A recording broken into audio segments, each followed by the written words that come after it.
The evening bells of the Mages' Academy rang out across the courtyard, their crystalline tones echoing off ancient stone walls. Apprentice Thistle sat cross-legged beneath a sprawling willow tree, her grimoire open but forgotten in her lap, as she pondered the day's prompt from her journaling master. Who are your favorite people to be around? Her quill hovered above the parchment as she watched the diverse tapestry of magical life unfold before her.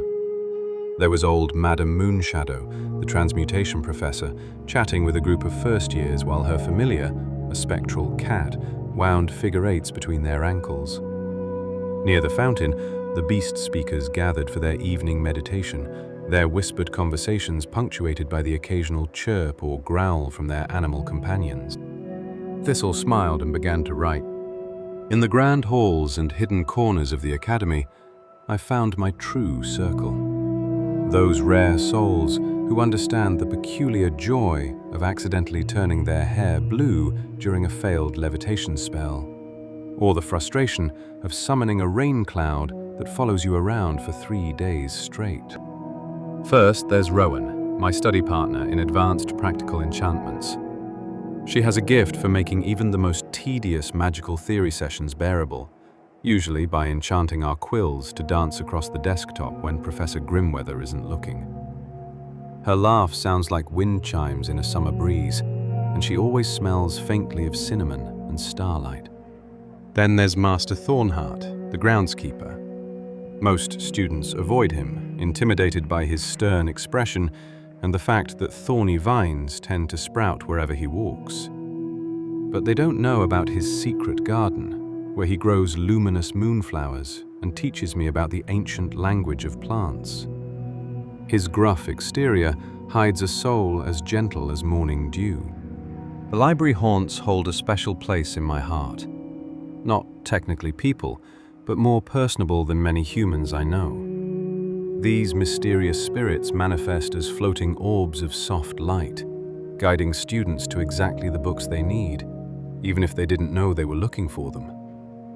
They have a particular fondness for me, ever since I helped organize the Chaos Magic section, though I suspect they deliberately misfile certain dangerous tomes to keep them from reckless students. My familiar, Echo, deserves her own mention. She may be just a shadow fox to others, but she's my closest confidant. She understands my silences, celebrates my successes, and somehow always knows exactly when to curl up in my lap with her star-speckled fur when I'm struggling with a particularly difficult spell. The Twilight Tea Circle meets every third evening in the Western Tower. We're an eclectic group, hedge witches, runemasters, and even a reformed necromancer who makes the most delightful ghost-light scones. We share spells and stories, victories and failures, and there's an unspoken understanding that whatever happens in the tower stays in the tower, especially after the incident with the accidentally animated teapot. But perhaps my favorite moments are spent with the Academy's resident dragon, Lady Crystalline. Few know that behind her intimidating exterior and position as head of defensive magic, she has a weakness for riddles and keeps a collection of enchanted music boxes. During our weekly chess matches, she shares wisdom gathered over centuries, though she never lets me win. Character is built through honest defeat, she always says, usually right before calling checkmate. These are the people who make the Academy feel like home. They're the ones who understand that magic isn't just about power or knowledge. It's about connection, wonder, and the joy of discovery. In their company, even the most mundane day becomes an adventure, and every mistake is just another story waiting to be told. Though I suppose I should also mention the kitchen brownies, if only because they might stop leaving extra pastries in my room if I don't. Their cinnamon rolls are literally enchanting. I once saw the entire advanced alchemy class float 6 inches off the ground after trying them. As Thistle finished writing, she noticed Echo had materialized beside her, the fox's tail trailing stardust in the evening air. Above, the last bell of 9 bells rang out, its deep tone resonating with the magic that hummed through the Academy's very foundations. She closed her grimoire with a satisfied smile, knowing that tomorrow would bring new lessons, new mishaps, and new moments with the extraordinary people who made her magical education so much more than just learning spells.